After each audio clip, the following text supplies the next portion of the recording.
Previously in Druid Adventures.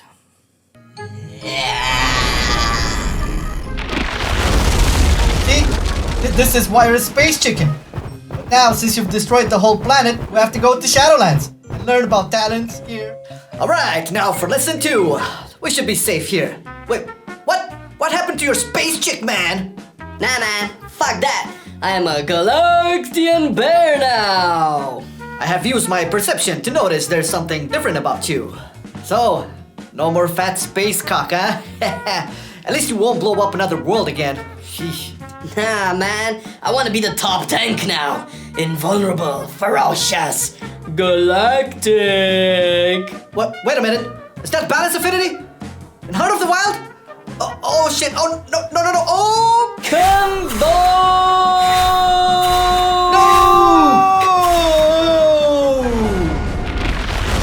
Ah shit, there goes another amazing new patch zone. Is Zereth Morley's going to be okay? How many more worlds are you going to destroy before you lay down, man? What are you, Sargeras? Oh, relax, dude. That's so last year. I'm gonna go Venthyr now. Didn't you hear, man? Venthyr boomies are the shit. Oh no, now he's a fat space vampire chicken who drops moons into shit. Just stop it, man. Go ahead and talk about talents, gear, rotation, covenants, legendaries, and more! Before we all float into deep and lonely space.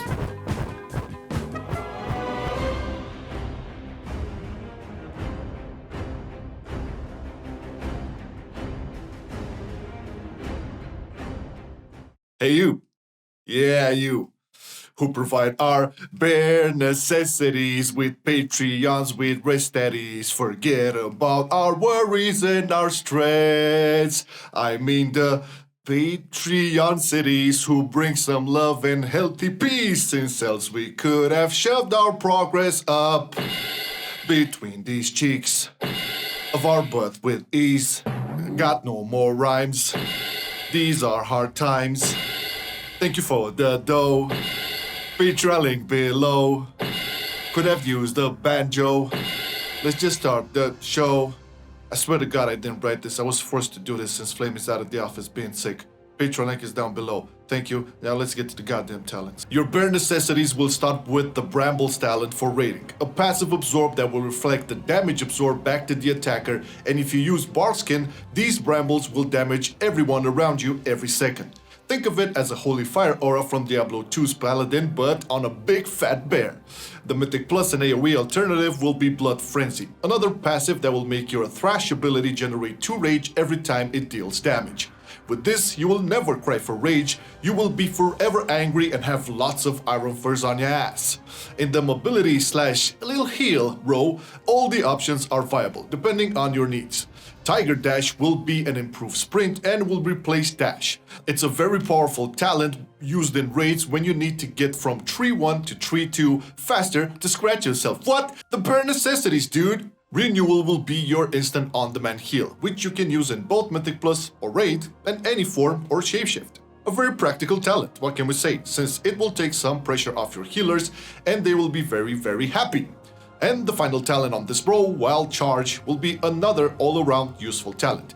Usable in any shapeshift, but with a different outcome. You'll be able to leap to your mates, leap away from your mates, charge your enemies, and swim very fast. The Affinity row will bring you again all options depending on what you need more.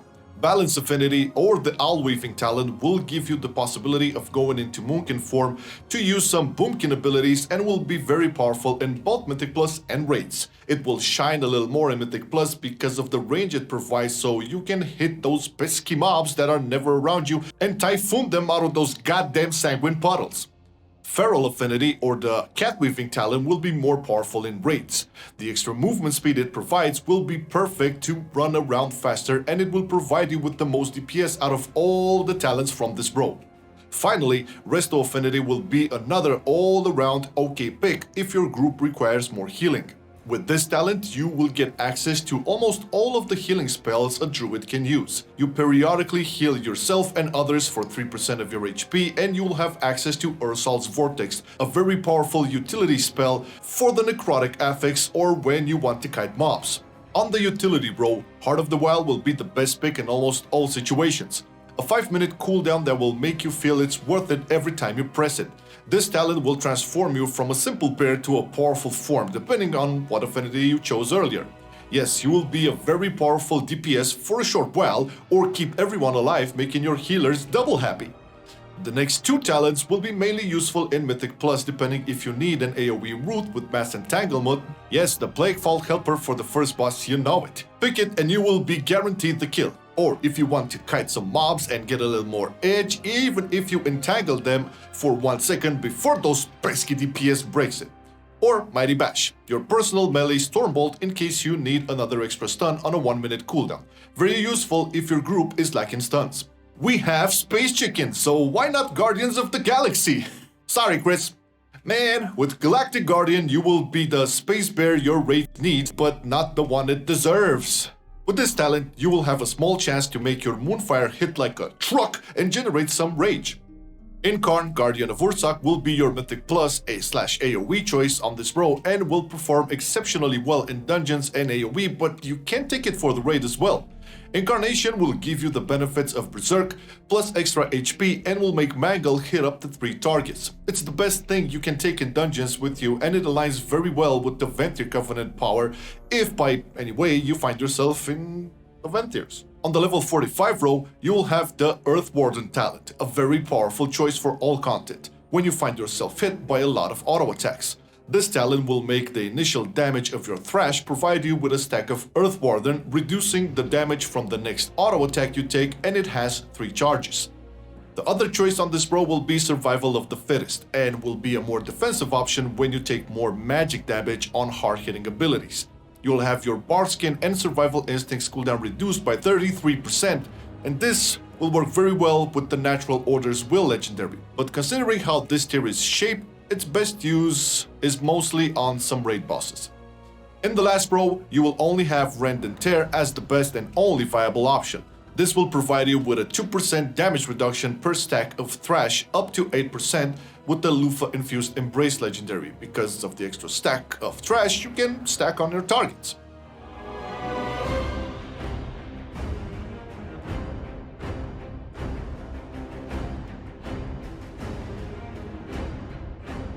Your big bear will need stats as well, and you will have 2 ways to gear your bear. You can build him even bigger and tankier with agility as the main stat, so item level will be the most important one, followed up by versatility for the raw damage reduction it provides as well as increasing all your damage.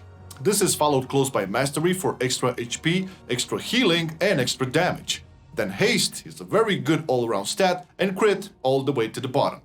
If you don't care about tanking and you want to damage and go all DPS on them, we will recommend to sim your gear because all stats are pretty close to each other. And what better way to do than checking out our simming video? After this one, of course. For your much needed enchants, Celestial Guidance on your weapon will be your best all-around one for the extra agility it will provide. You can switch to Lightless Force on your weapon for extra AoE in dungeons if you prefer, or go for Sinful Revelation enchant for single target DPS situations. On your chest, go for the Eternal Stats enchant for more tankiness or Eternal Skirmish for more damage. And don't forget that Heavy Desolate Armor kit for the extra stamina it provides, so your bear can take more hits. Eternal Agility will be your choice for the Boots enchant, and the one and only choice, yes, no strength or intellect bullshit for you. On your cloak, the Fortified Leech enchant will be your default choice. Even as a tank, Leech is very powerful. And if you feel that AoE damage against you is an issue, then you can go for Fortified Avoidance. Your gems of choice will be Versatile Jewel Cluster and get the Tenet of Versatility enchant on your rings, just cause, yes, versatility is best for survivability, because it rhymes. And if you wish to do the most DPS, then sim for the best gems and rank enchants. Make use of the Spectral Flask of Power. Because more power equals a more powerful bear. Yes, that's what we're learning in biology, no? Potion of Phantom Fire will be the choice and single target with the Shadow Core oil on your weapon. For heavy AoE, Potion of Empowered Exorcism will be ahead of the others, and for general mixed fights, Potion of Spectral Agility will be the one for you. Oil that weapon good with Shadow Core oil for more single target damage and to empower your potions. Or use the Shaded Waystone or Shaded Sharpening Stone, depending on what type of weapon you are using for mixed fights. Saturate your bare necessities with the Feast of Gluttonous Hedonism. It's the best food you can find. Or, if you can't, then go for steak à la mode. It's versatile.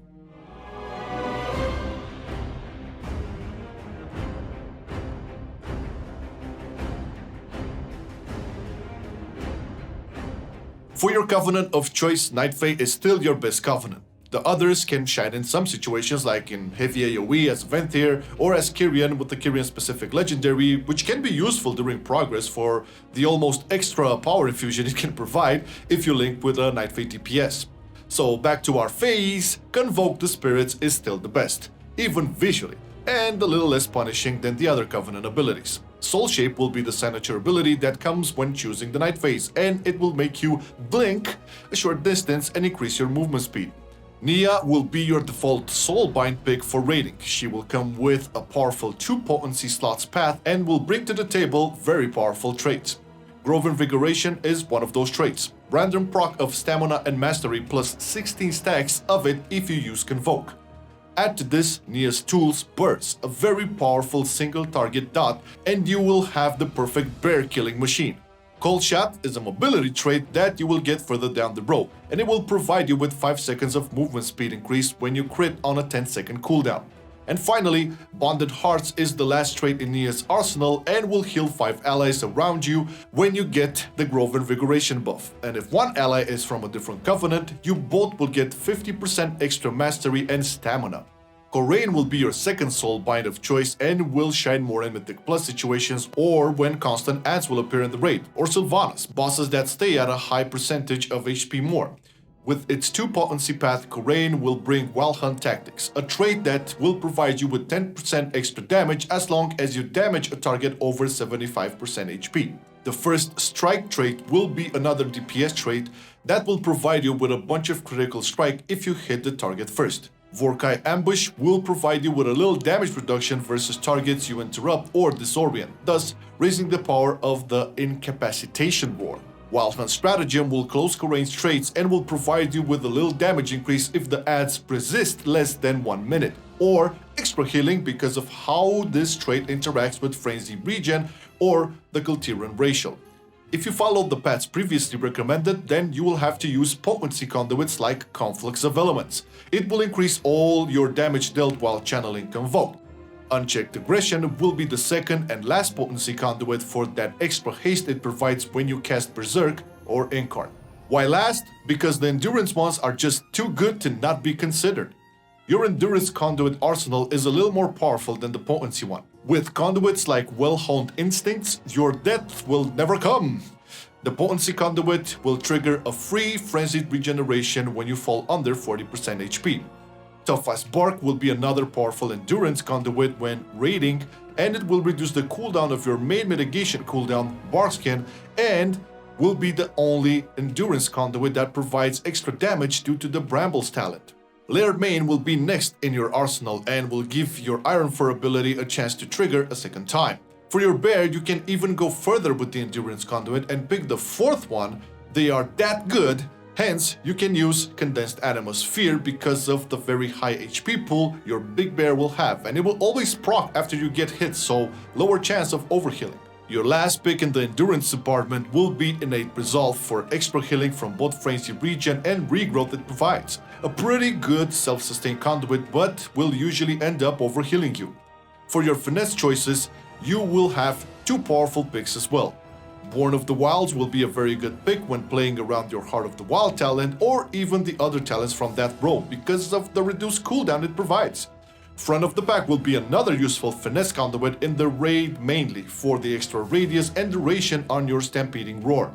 And finally, Born Anew will be very useful if you take the role of the main combat Reser. It will provide your resurrected target a free feast buff and some movement speed, so he can be ready for round 2.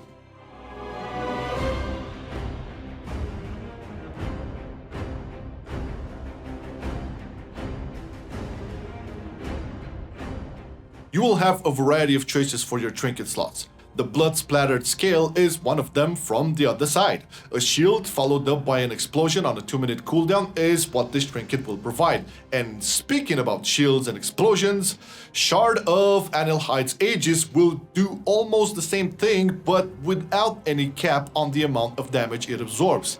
Yes, the no cap is pretty OP in many situations and on a 1-minute cooldown as well. The same goes for the Reactive Defense Magic's trinket. It will reflect a portion of the damage back to the attacker. It's a very good defensive trinket. For your offensive trinkets, yes, the Nutsack!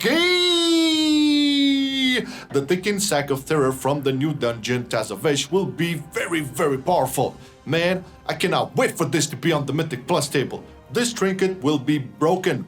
And speaking about broken trinkets, File of Putrefaction from the one and only Plaguefall dungeon will be another DPS trinket you can take to both Raids or Mythic Plus. And Salvage Fusion Amplifier will be another good DPS trinket, even the heroic version, and it will be provided by the Guardian of the First Ones in the raid. For your Domination set, yes, still Domination sets, but don't worry boys and girls, 9.2 will finally bring us the tier sets we deserve and need. But for now, the Bloodlink Blood set, no surprises here, will be the best you can use. Pair it with Core and Diz or Zed and you will be all set for raids, Torghast and the Maw. For Mythic Plus, because that's where the sets won't work, use the 3 damage ones Core, Diz and Beck and pair them with Zed and Kier. For your legendaries, Ursoc's Fury Remembered built on your leg slot will be the best and balanced legendary you can find. It will make Thrash a defensive ability and give it a chance to trigger one more time. The Drought of the Focus legendary will be the single target focused option. This legendary will increase the damage of your Moonfire, Rake, Rip and some healing from Rejuvenation if they are all on a single target. It's the perfect legendary for pushing damage with cat weaving, so build it on your neck and do it! Just do it! Don't let your cat dreams be dreams. The Natural Order's Will, shortly named as Now, will be the best defensive legendary you can find. Build it on your wrists.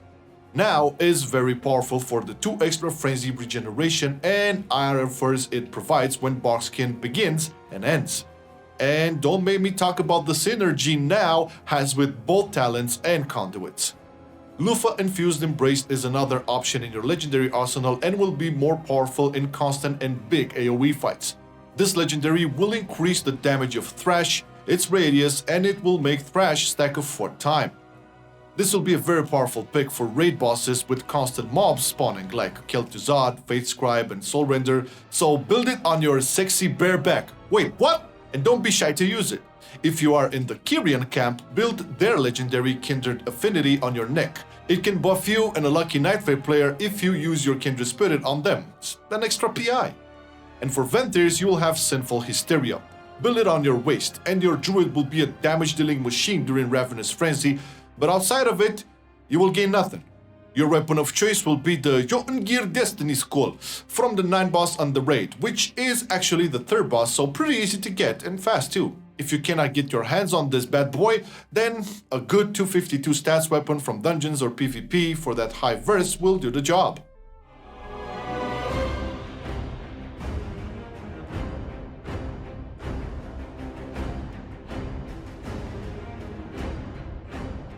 For the rotation, a short disclaimer. We will present the simple way without taking in consideration the cat weaving or owl weaving or Venthyr druids opening and rotation.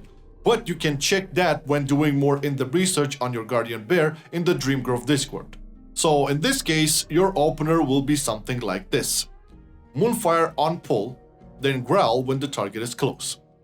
Follow it up with Thrash, Mangle afterward, Moonfire with Galactic Guardian proc if talented, Maul to dump Rage, and Swipe as a filler. For your single target priority, you will have to keep Moonfire up and use especially with the Galactic Guardian proc. Then Thrash, Mangle after, cast Berserk / Incarnation on cooldown if talented of course, Thrash 2 times for the 3 stacks, Maul if the Rage is not required defensively, and Swipe as a filler. For your multi-target opener, you'll have to use Moonfire or max 3 targets. Thrash afterwards, then Berserk or Incarn if talented, Mangle if up to 3 targets, Thrash spam if more or to keep 3 stacks on all targets. Maul to dump rage if not needed for defensives. And swipe as a filler. Your multi-target priority will have you use Moonfire on max 3 targets. Thrash, then Berserk/Incarn if talented. Keep 3 stacks of Thrash on all targets. Mangle if up to 3 targets. Maul if rage is not needed for defensive. Swipe if everything is on cooldown. Now for your tank cooldowns and priorities, you'll have to use Thrash to keep 3 stacks on all targets. Iron Fur next. Frenzied Regeneration for heal. Barkskin on cooldown for 20% all damage reduction. Survival Instincts for 50% all damage reduction. And Berserk for more Iron Furs. Now, we know we did not talk much about the infamous cat weaving or owl weaving, but this is a beginner's guide, and you will find out when you will do a deeper research on your bear tank on the Dream Grove Discord, or talk about it with the theory crafters and the big boys from there, such as Katha, who is an absolute legend and always down to help us with our Guardian Druid guides. And we cannot forget about Sax Bear, who is the main tank from Lego's Guild and also helped out. Thanks a lot, boys. Now, did I forget something? I know I said something in the intro. A song? Well, of course, the Patreons, who are the real stars of this channel as they support all of this work we do here. And God knows there would have been a lot less videos without you gals and guys. So, thank you once again for all the love and support. I shall catch you all next time. I've been loving it then, I still love it now. Still, I play WoW. Still, I play WoW. Getting better every day, let me show you how. Cause still, I play WoW. Still, I play WoW. It's getting harder to stay, but at the end of the day, it's a guilty pleasure, so just log in and play. Whether it's classic or retail, I'ma do a /bow. Still, I play